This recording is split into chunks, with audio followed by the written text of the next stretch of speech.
অন্তরিক্ষের গল্প পাঠ চ্যানেলে আমরা আজ শুরু করছি হুমায়ূন আহমেদের লেখা মিসির আলি আনসলভড গল্প সংকলনের দ্বিতীয় গল্প। গল্পটির নাম ফ্রুট ফ্লাই।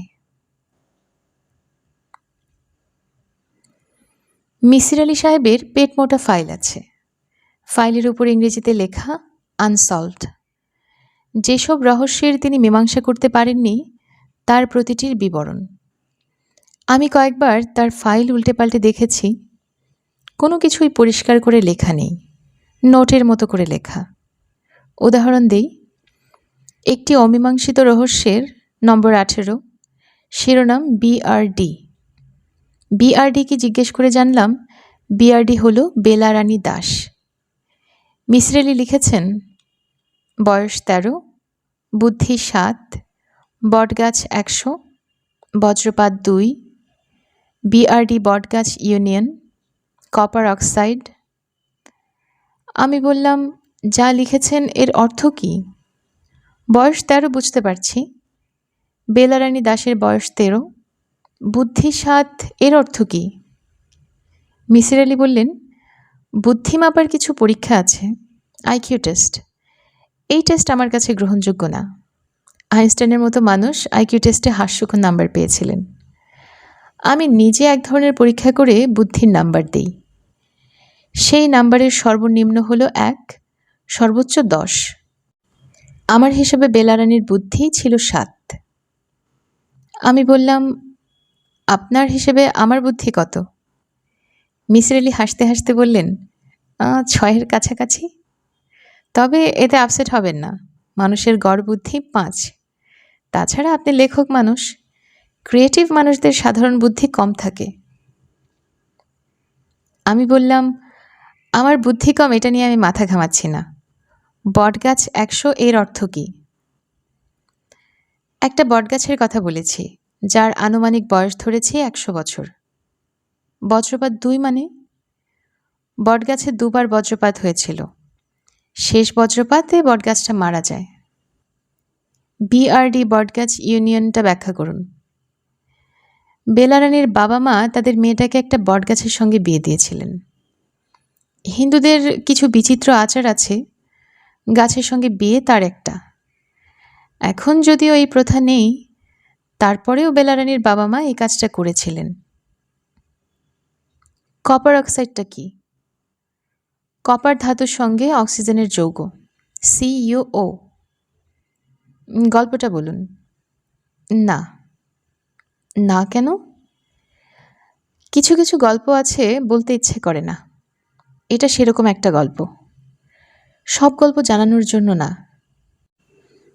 আমি আপনাকে কথা দিচ্ছি, এই গল্প আমি কোথাও লিখব না, কাউকে বলবও না।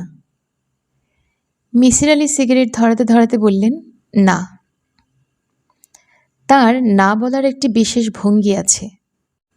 এই ভঙ্গিতে যখন না বলে ফেলেন তখন তাকে আর হ্যাঁ বানানো যায় না। আমি হাল ছেড়ে দিলাম। মিসির আলি বললেন, অমীমাংসিত রহস্য নিয়ে গল্প করা ঠিক না। এতে মানুষ কনফিউজড হয়ে যায়, ঘটনার উপর নানান আধ্যাত্মিকতা আরোপ করে, চলে আসে ভূত প্রেত, সাধু সন্ন্যাসী। আমি বললাম, ভূত প্রেত বাদ দিলাম, সাধু সন্ন্যাসীরা তো আছেন, নাকি তাদের অস্তিত্বেও আপনার অবিশ্বাস? মিসির আলি বললেন, অবিশ্বাস। ধর্ম হলো পরিপূর্ণ বিশ্বাস, আর বিজ্ঞান হলো পরিপূর্ণ অবিশ্বাস। ধর্মের বিশ্বাস শুরু থেকে শেষ পর্যন্ত একই থাকে। বিজ্ঞানের অবিশ্বাস কিন্তু পরীক্ষা নিরীক্ষায় বদলায়, কিছু কিছু অবিশ্বাস বিশ্বাসের রূপ নেয়। আপনি তো একজন সাইকোলজিস্ট, বিজ্ঞানী না। মিসির আলি বললেন, মানুষ মাত্রই বিজ্ঞানী, অবিশ্বাস করা তার নেচারের অংশ। সে জঙ্গল দিয়ে হাঁটছে, একটা সাপ দেখল, সে শুরু করলো অবিশ্বাস দিয়ে, দড়ি না তো, নাকি সাপ। আবার সে পথে হাঁটতে হাঁটতে একটা দড়ি দেখল, সে শুরু করলো অবিশ্বাস দিয়ে, সাপ না তো, নাকি দড়ি। চা খাবেন? খাবো। ঘরে শুধু চা পাতা আছে, আর কিছুই নেই। লিকার চা চলবে? চলবে। মিসির আলি রান্নাঘরে ঢুকলেন এবং বের হয়ে এসে জানালেন চা পাতাও নেই। চলুন কোনো রেস্টুরেন্টে গিয়ে চা খেয়ে আসি। আমি বললাম, রেস্টুরেন্টে যেতে ইচ্ছে করছে না। আপনার সঙ্গে নিরিবিলি গল্প করছি এই ভালো। সময় রাত ৮টা, আষাঢ় মাসের মাঝামাঝি। বৃষ্টি পড়তে শুরু করেছে। মিসির আলির ঘরের চাল টিনের। চালে বৃষ্টির শব্দ শুনতে ভালো লাগছে। ঢাকা শহরে সেই অর্থে কখনো বৃষ্টির শব্দ কানে আসে না।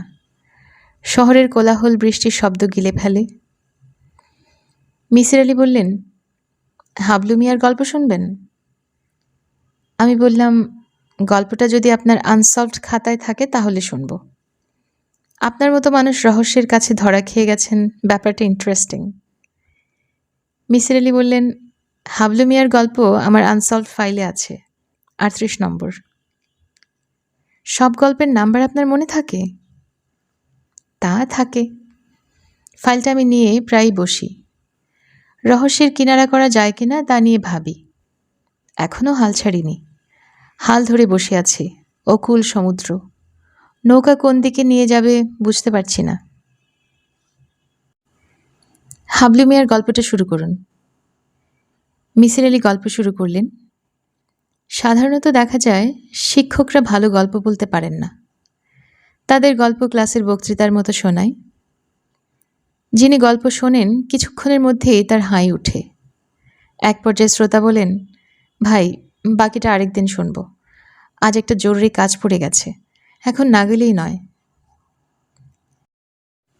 মিসির আলি শিক্ষক গল্পকথকদের দলে পড়েন না। তার বর্ণনা সুন্দর। গল্পের কোন জায়গায় কতক্ষণ থামতে হবে তা জানেন। পরিবেশ এবং চরিত্র বর্ণনা নিখুঁত। আমার প্রায়ই মনে হয় মিসির আলির মুখের গল্প সিডি আকারে বাজারে ছেড়ে দিলে ভালো বাজার পাওয়া যাবে। যাই হোক, তার জবানিতে গল্পটা বলার চেষ্টা করি। হাবলু মিয়ার বয়স কত বলতে পারছি না। তাকে জিজ্ঞেস করেছিলাম। সে পান খাওয়া লাল দাঁত বের করে হাসি মুখে বলল, জানি না স্যার, বাপ মায় কিছু বইলা যায় নাই, মূর্খ পিতামাতা এসব জানেও না, আপনি একটা অনুমান কইরা নেন। আমি অনুমান করতে পারলাম না। কিছু মানুষ আছে যাদের বয়স বোঝা যায় না। হাবলু মিয়া সেই দলের। তার বয়স 25 হতে পারে, আবার 40ও হতে পারে। অতি রুগ্ন মানুষ। খকখক কাশি লেগেই আছে। গায়ের রং একসময় ফর্সা ছিল, রোদে ঘুরে রং জ্বলে গেছে। মাথা সম্পূর্ণ কামানো। গায়ে কড়া নীল রঙের পাঞ্জাবি। পরনের লুঙ্গির রং একসময় খুব সম্ভবত সাদা ছিল। ময়লার আস্তর পড়ে এখন ছাই বর্ণ। পায়ে চামড়ার জুতা।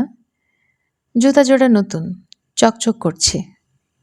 লোকটার গা থেকে বিকট গন্ধ আসছে।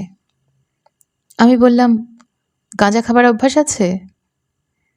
হাবলু মিয়া আবার দাঁত বের করে হাসি মুখে বলল, জি স্যার। আজ খেয়েছেন? যে না, দিনে খাই না। সব কিছুর নিয়ম আছে। গাঁজা খাইতে হয় সূর্য ডোবার পরে, চরস খাইতে হয় দুপুরে। লেখাপড়া কিছু করেছেন? ক্লাস 5 পর্যন্ত পড়েছি। ক্লাস 5 পাশ করার ইচ্ছে ছিল। একদিন হেড স্যার বললেন, তোর আর পড়ালেখা লাগবে না, তুই চলে যা। চলে যেতে বলল কেন? সেটা ওনারে জিগাই নাই। শিক্ষক মানুষের তো আর জিজ্ঞাসা করা যায় না। ওনাদের কথা মান্য করতে হয়। ওনাদের আলাদা মর্যাদা। আপনার পায়ের জুতো জোড়া তো নতুন মনে হচ্ছে। হাবলু মিয়া আনন্দিত গলায় বলল, চুরির জুতা স্যার, আমি নিজেই চুরি করেছি। কিভাবে চুরি করেছি শুনলে মজা পাইবেন। স্যার বলবো? বলুন। আমারে স্যার তুমি কইরা বলবেন। আমি অতি নাদান লোক। আপনার নাকের সর্দিরও যোগ্য না, তার চেয়েও অধম। জুতা চুরির গল্পটা কি শুরু করব? শুরু করো। জুম্মার নামাজ শুরু হইছে। আমি সোবহান মসজিদের কাছে। রাস্তা বন্ধ কইরা নামাজ। শেষ সারিতে দেখি এক লোক তার সামনে নয়া জুতা রাইখা নামাজ পড়তাছে। আমি তার সামনে থেকে জুতা জোড়া নিলাম। সে নামাজের মধ্যে ছিল বইলা আমারে কিছু বলতে পারল না। একবার তাকাইল। আমি ঝাইরা দিলাম দৌড়। আমার ভাগ্য ভালো, জুতা জোড়া ভালো ফিটিং হয়েছে। সুরের জুতা ফিটিংয়ে সমস্যা। জুতা কি প্রায়ই চুরি করো? যে একবার এক মসজিদে যাই। বনানী মসজিদ থেকে এক জোড়া স্যান্ডেল চুরি করেছিলাম।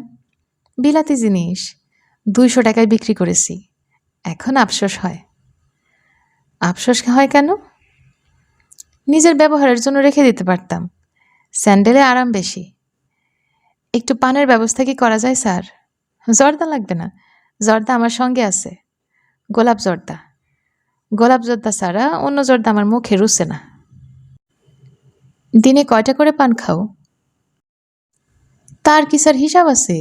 ভাতের হিসাব থাকে। দৈনিক 2 বার কি 3 বার। পান এবং চা, এই দুইয়ের হিসাব নাই। পানের ব্যবস্থা করছি। এখন বলো, তুমি যে জুতা চুরি করো খারাপ লাগে না? খারাপ লাগে না স্যার, মজা পাই, ইন্টারেস্ট পাই। বাইসে থাকতে হইলে ইন্টারেস্ট লাগে। ঠিক বলেছি স্যার? হুম। পানের ব্যবস্থা তো স্যার এখনো করেন নাই, অস্থির লাগতেছে। সে পান ছাড়াই বেশ খানিকটা জর্দা মুখে দিয়ে চিবোতে লাগলো। হাবলু মিয়ার সঙ্গে আমার যোগাযোগের বিষয়টা এখন পরিষ্কার করি। তাকে পাঠিয়েছে আমার এক ছাত্র। হাবলু মিয়ার নাকি অদ্ভুত এক আধ্যাত্মিক ক্ষমতা। যে কোনো ফলের নাম বললেই সে 2 হাত মুষ্টিবদ্ধ করে। মুষ্টি খুললেই সেই ফল হাতে দেখা যায়। যে মুষ্টিবদ্ধ করে ফল আনতে পারে সে পানও আনতে পারে। পানটা সে কেন আনছে না বুঝলাম না। আমি আমার ছাত্রের কথায় কোনো গুরুত্বই দেইনি।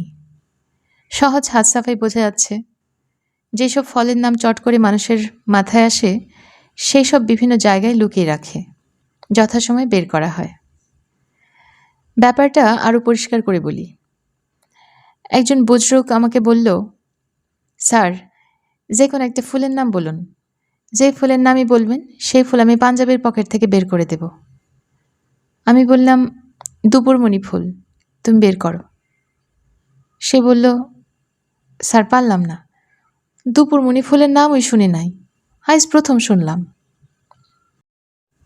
আমি বললাম, তোমার পাঞ্জাবির পকেটে আছে গোলাপ ফুল। তুমি এই খেলাটা গোলাপ ফুল দিয়েই দেখাও, কারণ 10 জন মানুষের মধ্যে 7 জনই বলবে গোলাপ ফুলের কথা। বজরুক মাথা চুলকে বলল, স্যার কথা সত্য বলেছেন, মাটি খাই। তয় স্যার শুধু গোলাপ রাখি না, রজনীগন্ধাও রাখি। আজকাল অনেকেই রজনীগন্ধার কথা বলে। যাই হোক, আমাদের হাবলু মিয়াকে আমি সেই দলেই ফেলেছি। লোকটার চোখই বলে দিচ্ছে সে মহা ধূর্ত। অনেককে ধোঁকা দিয়ে এখন সে এসেছে আমার কাছে। ঘরে পান ছিল না, দোকান থেকে পান আনিয়ে তাকে দিয়েছি। 2 খিলি পান একসঙ্গে মুখে পুরে সে জড়ানো গলায় বলল, স্যার কি খেতে চান বলেন, এনে দেই। সে হাত মুঠি করল। আমি বললাম, একটা আখরোট এনে দাও। হাবলু মিয়া বিস্মিত গলায় বলল, আখরোট কি জিনিস? এক ধরনের বাদাম। জীবনে স্যার নাম শুনি নাই। আমি বললাম, আমাকে তাহলে খাওয়াতে পারছো না? হাবলু মিয়া বলল, কেন পারবো না স্যার, আপনি খাবেন, আমিও একটু খায়া দেখব। তবে স্বাদ পাবো বলে মনে হয় না। পান জর্দা খায়া জিব্রা নষ্ট, যাই খায় ঘাসের মতো লাগে। একবার নেত্রকোনার বালিশ মিষ্টি খাওয়ার শখ হইল, খায় দেখি সেটাও ঘাসের মতো, মিষ্টির বংশও নাই। আমার কাছে এখন চিনিও যা লবণতা। কথা শেষ করে হাবলু মিয়া হাতের মুঠি খুলল। তার হাতে 2টা আখরোট। সে বিস্মিত হয়ে আখরোট দেখছে। আমি মোটামুটি হতভম্ব। হাবলু মিয়া বলল, জিনিসটা ভাঙ্গে কেমনে, দাঁত দিয়া? হাবলু মিয়া কামড়াকামড়ি শুরু করল। কিছুক্ষণের মধ্যেই আখরোটের শক্ত খোসা ভাঙল। হাবলু মিয়া বাদাম ভেঙে মুখে দিয়ে চিবুতে চিবুতে বলল, কোনো স্বাদ নাই, শুকনা খড়ের মতো। আমি বললাম, এখন কি অন্য কোনো ফল আনা যাবে? হাবলু বলল, অবশ্যই, ফলের নাম বলেন। তবে স্যার হাতের মুঠোয় সে বড় ফল হইলে পারবো না, তরমুজ আনতে পারবো না, কলা পারবো না। আমি বললাম, আম আনতে পারবে? ছোট সাইজের আম তো আছে। আম পারবো, আম অনেকবার আনছি। হাবলু মিয়া 2 হাত ডান হাতের উপর বাম হাত রেখে মুঠির মতো করল, চোখ বন্ধ করল। সামান্য ঝাঁকি দিয়ে মুঠি খুলল। আম সেখানে আছে। সে আমার হাতে আম দিতে দিতে বলল, খেয়ে দেখেন স্যার মিষ্টি আছে কিনা। মধুর মতো মিষ্টি হওয়ার কথা, মাঝে মাঝে টকও হয়। একবার একটা আম আসছে, কাক দেশান্তরী আম, এমন টক যে কাক খেলে দেশান্তরী হবে। স্যার, আমার খেলা দেখে খুশি হয়েছেন? খুশি হয়েছি। এটা কি কোনো খেলা? স্যার, দুনিয়াটাই তো খেলা, বিরাট খেলা, ক্রিকেট খেলা। কেউ সেঞ্চুরি করতেছে, কেউ আমার মতো শূন্য পায় আউট, আবার কেউ কেউ আছে ব্যাটিং করার সুযোগই পায় না, না খেলেই আউট। ফলগুলো আসে কিভাবে? স্যার, বললাম না খেলা, খেলার মাধ্যমে আসে। খেলছে কে? সেটা তো স্যার বলতে পারবো না, জ্ঞান বুদ্ধি নাই। ক্লাস 5 পাস করার শখ ছিল, পারলাম না। স্যার, ঘরে কি ছুরি আছে? ছুরি দিয়ে কি করবে? আমটা কাইটটা একটা ছোট্ট পিস খায় দেখতাম মিষ্টি কিনা। যদিও মন বলতেছে মিষ্টি, তয় মনের কথা বনে যায়। আমি ছুরি আনলাম। 1 পিস হাবলু মিয়া খেলো, 1 পিস আমি খেলাম। আম মিষ্টি, কড়া মিষ্টি। হাবলু আনন্দিত গলায় বলল, ইজ্জত রক্ষা হয়েছে, আম মিষ্টি। টক হইলে আপনার কাছে বেইজ্জত হইতাম। স্যার, ইজাজত দেন, উঠি। আরেকবার আসতে পারবে? কেন পারবো না, যেই দিন বলবেন সেই দিনই আসবো। শুক্রবারটা বাদ দিয়া, ওই দিন জুতা চুরি করি। স্যার, কিছু খরচ দিবেন? খেলা দেখাইলাম এই জন্য খরচ। তোমার এই খেলা দেখিয়ে তুমি টাকা নাও? যে নেই, আমার কোনো দাবি নাই, যে যা দেয় নেই। সবচেয়ে বেশি কত পেয়েছ? 500 একবার পাইছিলাম। স্যারের নাম ভুইল্লা গেছি, মুসল্লি মানুষ, নুরানি চেহারা। সেই মুরব্বী ভাবছে আমি জিনের মাধ্যমে আনি। আমি শিকার পাইছি, তার ভাবনা সে ভাববে, আমার কি। মুরব্বী বলল, হাবলু মিয়া, তোমার কি জিন আছে? আমি বললাম, যে স্যার, আপনার দোয়ায় আছে। মুরব্বী বলল, জিন কয়টা? আমি বললাম, 2টা, একটা মাদি আর একটা মর্দ। মরদটার নাম জাহেল, ফল ফ্রুট সেই আনে। মুরব্বী আমার কথায় সবই বিশ্বাস পাইছে, আমারে বকশিস দিছে 500 টাকা। আমি বললাম, তুমি জিনের মাধ্যমে আনো না? কিভাবে আনো? স্যার, আপনারে তো আগে বলেছি, এটা একটা খেলা। খেলাটা তোমাকে কে শিখিয়েছে? নিজে নিজেই শিখছি। কিভাবে শিখলাম সেটা শোনেন। ফার্ম গেটের সামনে দিয়ে যাচ্ছি, দেখি এক লোক পেয়ারা বিক্রি করতেছে। হাতে টাকা নাই, টাকা থাকলে কিনতাম। হঠাৎ কি মনে করে হাত মুঠা করলাম, মুঠা খুলে দেখি পেয়ারা। স্যার, কিছু খরচ কি দিবেন? যা দিবেন তাতেই খুশি, 50, 100, 200। আমি তাকে 1000 টাকা দিলাম। 500 টাকার 2টো নোট পেয়ে সে হতভম্ব।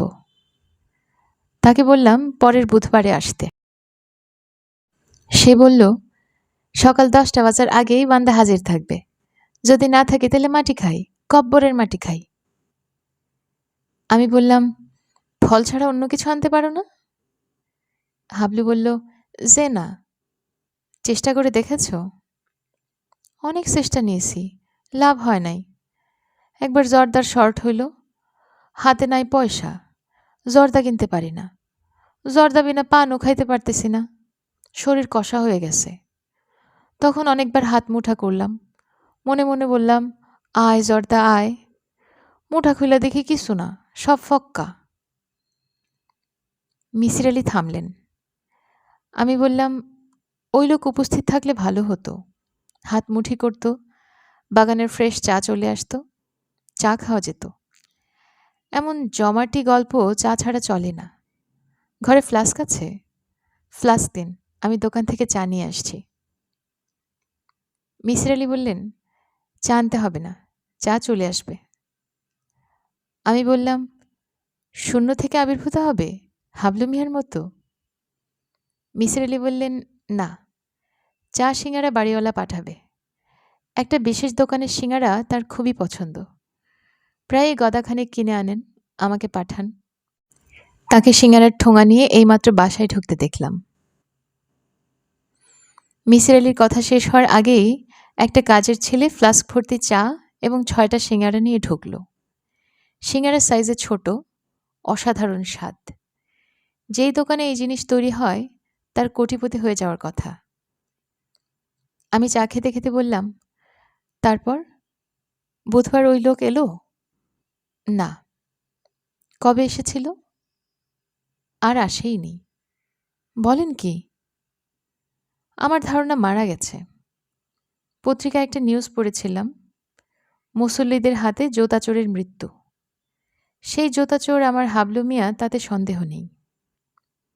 আমি বললাম, আপনি তো গল্পের শেষটা জানতে পারলেন না। না। গল্প কি এখানেই শেষ? এখানে শেষ না, কিছুটা বাকি আছে। আর বাকি কি থাকবে? গল্পের যে কথক সেই মৃত, গল্প কি থাকবে? মিসির আলি বললেন, আমটা তো আছে, পাখি চলে গেছে কিন্তু পাখির পালক তো ফেলে গেছে। আমটা হলো পাখির পালক। আমি বললাম, পাখির পালক অর্থাৎ আমটা দিয়ে কি করলেন? মিসির আলি বললেন, একজন ম্যাজিশিয়ানের সঙ্গে যোগাযোগ করলাম।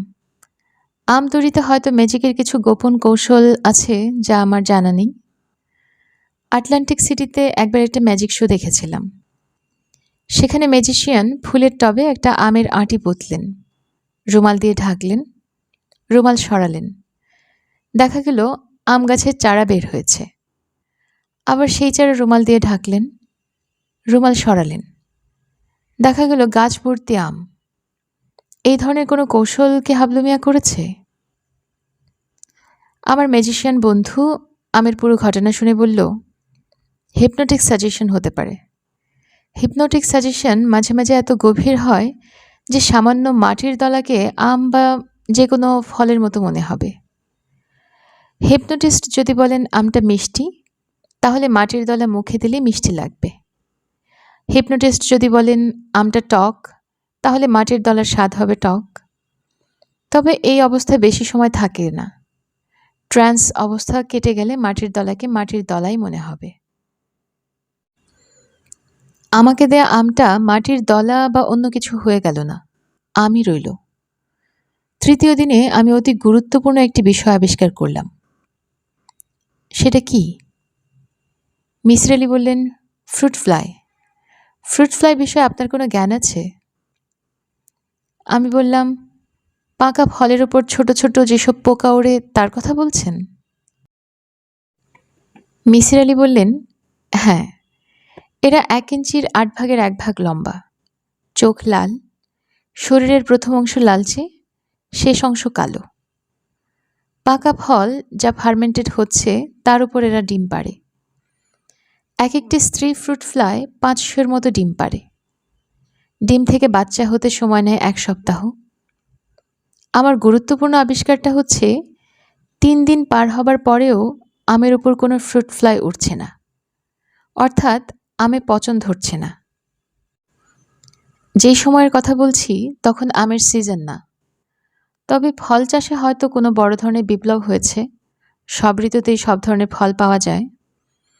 আমি বাজার থেকে একটা পাকা আম কিনে আনলাম। জাদুর আম থেকে 1 ফুট দূরে রাখলাম সেটা। 1 ঘন্টা পার হবার আগেই কেনা আমকে ঘিরে ফ্রুট ফ্লাই ওড়াউড়ি শুরু করল। এদের কেউ ভুলেও জাদুর আমের কাছে গেল না। মিসির আলি বড় করে নিঃশ্বাস ফেললেন। আমি বললাম, গল্প কি শেষ? মিসির আলি বললেন, একটু বাকি আছে। আজই শুনবেন নাকি অন্য কোনো দিন আসবেন? বৃষ্টি থেমে গেছে, এখন চলে যাওয়াই ভালো, রাত অনেক হয়েছে। আমি বললাম, শেষটা শুনে যাব, তার আগে না। মিসির আলি বললেন, অ্যান্টার্কটিকা মহাদেশে একবার উল্কাপাত হয়েছিল। 1995 সালে নাসার জনসন স্পেস ফ্লাইট সেন্টারের বিজ্ঞানীরা সে উল্কা পরীক্ষা করেন।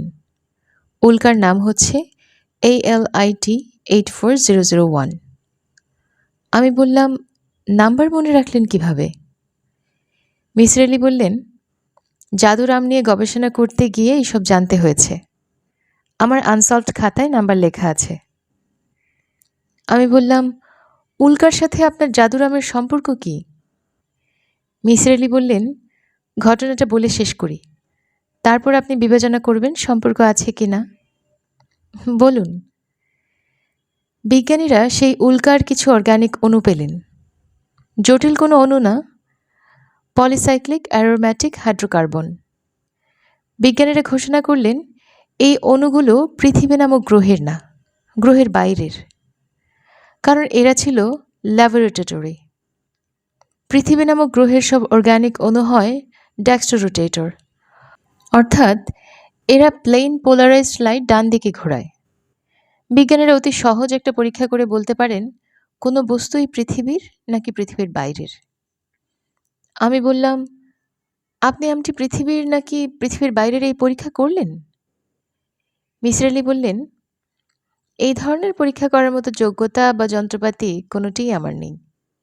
তবে আমি আমের শ্বাস সিল করা কৌটায় ইতালির অ্যান্থন ল্যাবরেটরিতে পাঠিয়েছিলাম। তারা জানালেন, এই ফলটির রস ল্যাবরেটরি, অর্থাৎ এর অরিজিন পৃথিবী নামক গ্রহ না। বলেন কি? মিসির আলি বললেন, একটা ছোট্ট পরীক্ষা অবশ্যই আমি নিজেও করলাম। একটা টবে যত্ন করে আমের আঁটিটা পুঁতলাম। সেখান থেকে গাছ হয় কিনা তাই দেখার চেষ্টা। হয়েছিল?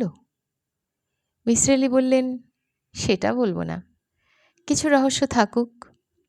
রহস্য থাকলে এই গল্পটা আপনার মনে থাকবে।